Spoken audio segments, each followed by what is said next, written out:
Bismillahirrahmanirrahim. Assalamualaikum warahmatullahi wabarakatuh. Alhamdulillahirabbil alamin. Wa bihi nasta'inu ala umuri dunya waddin. Wassalatu wassalamu ala asrafil anbiya'i wal mursalin wa ala alihi al-tahirin wa sahabatihi al-tayyibin wa man tabi'ahum bi ihsanin ila yaumiddin, amma ba'du. Ikhwatul iman, jamaah Masjid Aliyah yang dirahmati Allah Subhanahu wa taala. Alhamdulillah, tentu senantiasa kita memanjatkan puji dan syukur kepada Allah Subhanahu wa taala atas beragam nikmat dan karunia yang Allah berikan kepada kita semua, terutama nikmat iman dan Islam, hidayah dan taufik Allah, sehingga sampai saat ini alhamdulillah kita masih senantiasa istiqomah berada di dalam agama Allah, mentauhidkan Allah, dan juga senantiasa istiqomah berada dalam risalah Nabi besar Muhammad SAW hingga akhir zaman nanti. Juga tidak kalah dari hal itu semua, alhamdulillah Allah Subhanahu wa taala menyampaikan kita kepada saat ini, di mana kita akan memasuki al-ashrul awakhir, 10 hari yang pertama. Mudah-mudahan ini adalah suatu nikmat karunia Allah di antara nikmat-nikmatnya yang terbesar yang harus kita syukuri dengan mengoptimalkan 10 hari terakhir ini dengan berjuang atau menambah kesungguhan tentang amaliyah, ketaatan atau taqarrub kita kepada Allah Subhanahu wa taala. Jamaah yang dimuliakan oleh Allah, insyaallah sampai menjelang waktu berbuka kita akan sama-sama ya bertaqarrub kepada Allah dengan thalabul ilmi atau mengaji, dan ini mudah-mudahan tergolong hal yang beramat sangat besar di hadapan Allah Subhanahu wa taala, karena thalabul ilmi adalah bentuk ibadah di antara ibadah-ibadah Allah yang besar. Daripada ngabuburit tapi dengan hal-hal yang tidak bermanfaat, bahkan bisa mengikis dari pahala amalan puasa kita, maka ngabuburit kita menunggu waktu berbuka ini dengan senantiasa mengkaji ilmu dari agama Islam, dari pembahasan-pembahasan yang dibahas oleh para ulama di dalam kitab-kitab mereka. Jamaah yang dirahmati Allah, insyaallah kita akan mengulas sedikit tentang masalah seputar ikhlas, yaitu masalah kunci ikhlas. Ini adalah permasalahan yang besar di dalam agama kita, bahkan merupakan bagian yang terpenting atau sumsum dari usuluddin, pokok agama. Karena konten keikhlasan itu bisa di dalam masalah akidah, atau bisa juga di dalam masalah tazkiyatun nafs atau penyucian diri. Dan ikhlas ini pun bukan hal yang kecil, bahkan para ulama mengatakan, di antaranya ulama yang memang ahli di bidangnya yaitu Imam Ibnul Qayyim. Beliau menukil beberapa perkataan para orang-orang atau ulama terdahulu di dalam bukunya Madarijus Salikin. Beliau menukil perkataan Sahal, di mana kata Sahal yaitu ayyu syai'in asaddu ilan nas, sesuatu apa yang paling berat bagi manusia atau bagi jiwa ini. Maka jawaban beliau ialah al-ikhlas, ikhlas jamaah. Jadi ikhlas ini butuh perjuangan, butuh kesungguhan demi mencapai benar-benar tujuan ini untuk Allah Subhanahu wa taala, bukan yang lainnya. Dan kalau kita perhatikan konten ikhlas di dalam masalah akidah maupun tazkiyatun nafs ini tidak bertabrakan. Contoh ayat yang sering kita dengar yaitu dalam surat Al-Bayyinah, tepatnya ayat kelima, Allah Ta'ala mengatakan wa ma umiru illa liya'budullaha mukhlishina lahuddin. Dan tidaklah mereka diperintahkan kecuali untuk menyembah Allah, beribadah kepada Allah, ikhlas di dalam beragama. Allah menyuruh orang-orang musyrik itu untuk beribadah kepada Allah dengan ikhlas. Maksudnya apa? Nanti kita temukan. Kemudian dalam surat Az-Zumar ayat 2 dan 3, Allah pun mengatakan inna anzalna ilaikal kitaba bil haqq fa'budillaha mukhlishan lahuddin ala lillahi ad-dinul khalis. Kata Allah, sesungguhnya kami menurunkan kepadamu kitab dengan benar, Al-Quran dengan benar, maka sembahlah, beribadahlah kepada Allah dengan ikhlas. Dan ketahuilah hanya milik Allah lah agama yang khalis, agama yang murni, dan agama yang ikhlas itu. Dan juga di dalam surat Al-Furqan ayat 23, di mana Allah mengatakan wa qadimna ila ma amilu faj'alnahu haba'an mansura. Dan kami tampakkan dari amalan mereka yang telah mereka lakukan, dan kami jadikan amalan tersebut bagaikan debu yang berterbangan. Dan kalau kita perhatikan ayat yang tadi kita bacakan, ikhlas, Allah memerintahkan kepada kita ikhlas dalam beragama. Dari semua ayat yang kita baca, agama ikhlas ini untuk Allah, diperintahkan ikhlas dalam beragama. Dan amalan ini bagaikan debu yang berterbangan karena tidak dibangun oleh ikhlas. Maka ikhlas ialah, ini adalah yang paling fundamental, yaitu al-ijtinabu anisyirki. Ikhlas ialah menjauhkan dari kesyirikan. Itu jamaah inti atau fundamental dari ikhlas dalam beragama. Kalau dalam konten tazkiyatun nafs, ada banyak paparan para ulama mengenai ikhlas. Di antaranya ialah qasdut taqarrubi ilallah. Maksud taqarrub ini hanya untuk Allah Subhanahu wa ta'ala. Kemudian juga tasfiyatul amal minasyawaib, mensucikan amalan itu dari noda-noda, maka tidak bertuburkan. Ketika ikhlas menghindari kesyirikan dan ikhlas tujuannya untuk Allah, maka tidak lain ketaatan, ibadah, amalan yang dibangun oleh seseorang itu untuk Allah, maka tidak ada kesyirikan di sana, tidak ada riya, tidak ada ingin dipuji.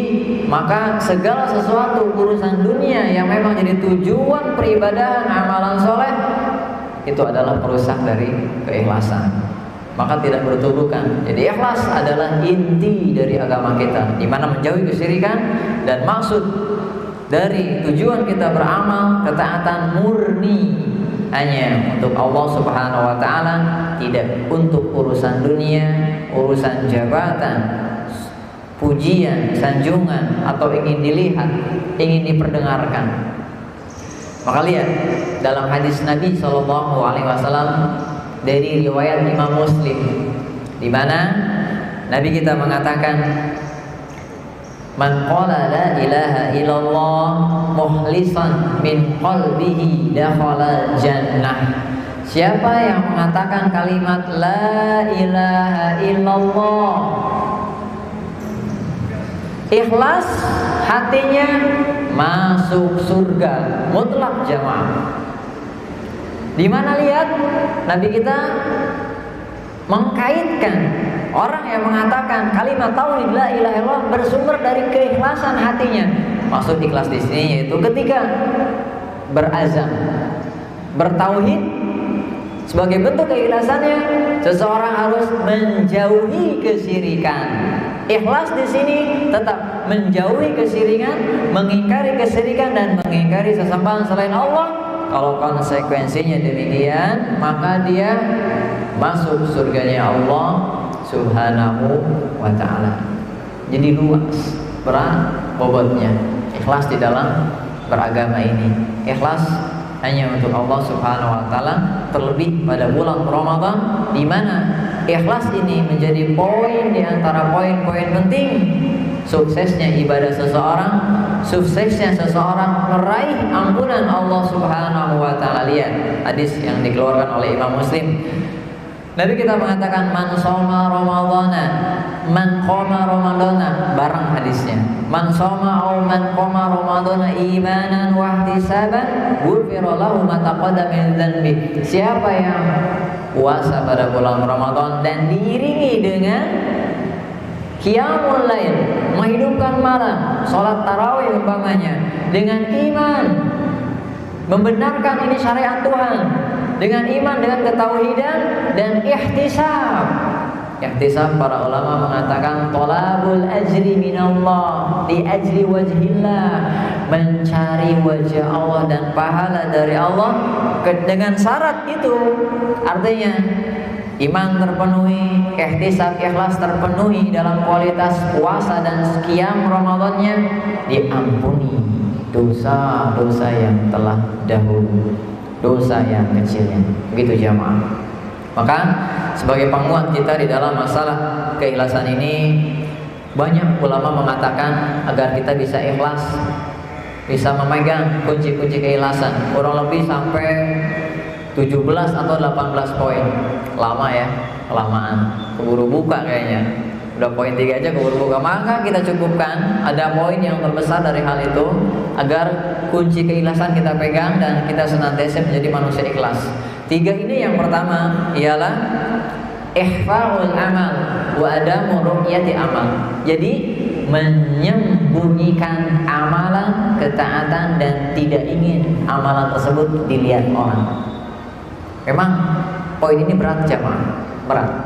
Karena yang namanya ria itu bisa menyerang siapa saja, termasuk orang-orang soleh akan sulit dari serangan ria yang dihembuskan oleh syaitan. Maka berat jamaah ketika menyembunyikan amal, nggak mau dilihat, itu sangat berat. Di dalam sejarah perjalanan para ulama, orang-orang besar, ada orang soleh yang namanya Hasan. Dia dari kota Mekah. Hasan ini selalu membagi-bagikan gandum kepada fakir miskin di zamannya. Kapan jamaah membagikannya? Malam ketika orang lain tidak melihatnya. Sampai demikian. Malam dia membagikan gandum, dia panggul gandum tersebut, dibagikan kepada fakir miskin, gak ada orang yang tahu. Lihat bagaimana menyembunyikan amalan tersebut dari hembusan-hembusan ria atau ingin dilihat orang, karena hati ini lemah. Sehingga ketika Hasan meninggal, ketika orang memandikan, nangis karena bekas punggungnya tersebut terdapat suatu bekas, bahasa kitanya ya, dari panggulan gandum tersebut. Masya Allah, menyembunyikan amal. Dan kita harus demikian sejatinya. Tapi bukan berarti amalan-amalan yang wajib ya, seperti misalnya ke masjid, nggak bisa. Kita nggak bisa menyembunyikan ke masjid.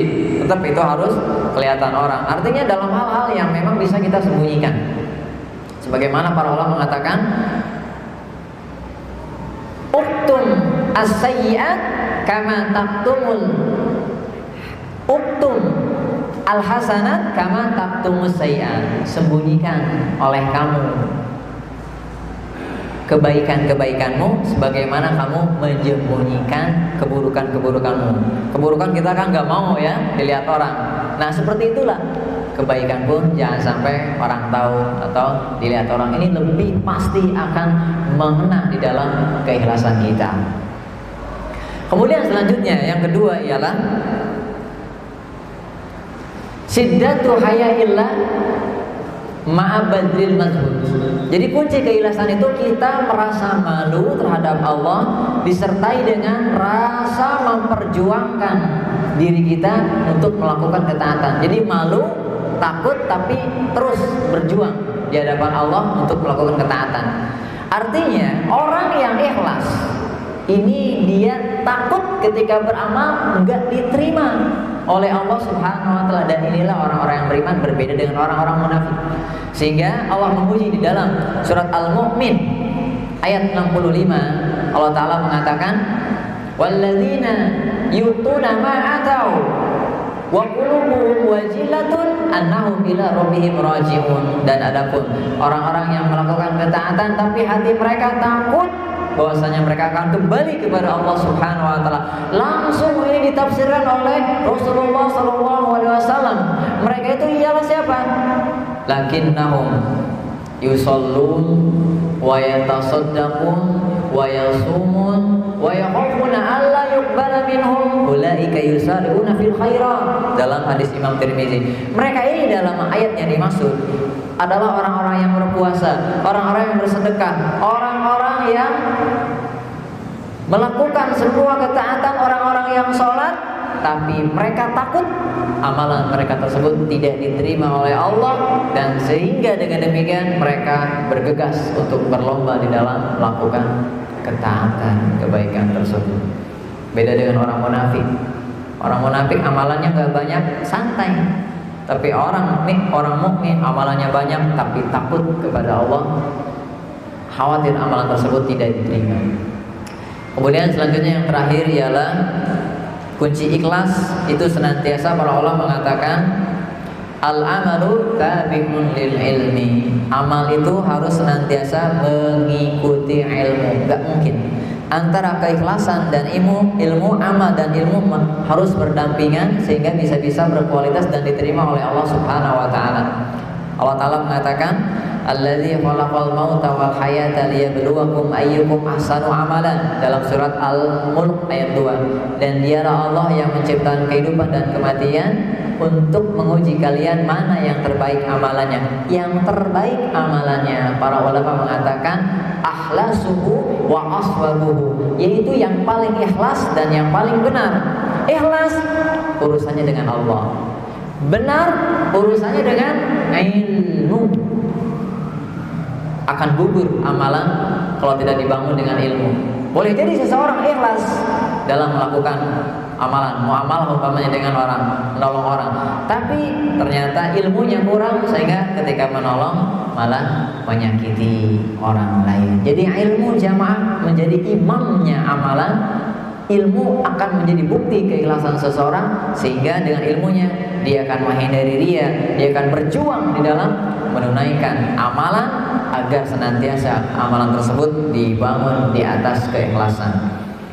Di dalam penutup surat Al-Kahfi ayat 110, Allah Ta'ala mengatakan faman kana yarju liqa'a rabbih falyamal amalan shalihan wa la yusyrik bi ibadati rabbih ahada. Dan siapa yang ingin berjumpa dengan Allah, hendaklah dia melakukan amalan soleh. Setelah kata Allah melakukan amalan soleh, bangun amalan tersebut tidak berbuat syirik kepada Allah Subhanahu wa taala. Hal yang sama bahwasanya keikhlasan seseorang dalam beramal tidak akan bisa terwujudkan kecuali orang tersebut memiliki ilmu, dan dengan ilmu tersebut dia menuntun, artinya ilmu tersebut menuntun seseorang dalam ikhlas untuk beramal soleh. Ini banyak dijelaskan oleh para ulama di dalam buku-buku mereka bahwasanya di antara kunci keikhlasan kita murojaah lagi, yang pertama ialah senantiasa berjuang untuk menyembunyikan amalan soleh. Yang kedua, senantiasa takut, khawatir kepada Allah Subhanahu wa taala, khawatir tentang amalan tersebut tidak diterima, malu kepada Allah, yang dibangun dengan semangat di dalam melakukan amalan soleh tersebut. Dan yang terakhir yaitu jamaah, bahwasanya ilmulah yang akan menjadi imam amalan dan bukti keikhlasan seseorang, karena ilmu yang dia miliki akan mempertahankan atau mewujudkan kualitas amalan dan kualitas keikhlasan seseorang dalam beramal. Terlebih pada bulan Ramadan yang merupakan kualitas ubudiyah kita ikhlas jadi poin utama dalam keberkahan, ibadah, ketaatan serta meraih ampunan dari Allah Subhanahu wa taala. Baik jamaah, cukup insyaallah karena sebentar lagi akan buka puasa. Kita banyak berdoa di hadapan Allah Subhanahu wa taala karena doa akan menjelang buka puasa ini termasuk saat-saat waktu yang diijabah bagi orang yang puasa, dan mudah-mudahan kultum yang singkat ini senantiasa bisa menambah wawasan kita, mengokohkan keimanan kita, agama kita, dan tentu kita bisa menjadi golongan orang-orang yang ikhlas di hadapan Allah Subhanahu wa taala, ikhlas dalam beragama, ikhlas dalam mentauhidkan Allah Subhanahu wa taala. Wallahu muwaffiq ila aqwamit thoriq. Wassalamualaikum warahmatullahi wabarakatuh.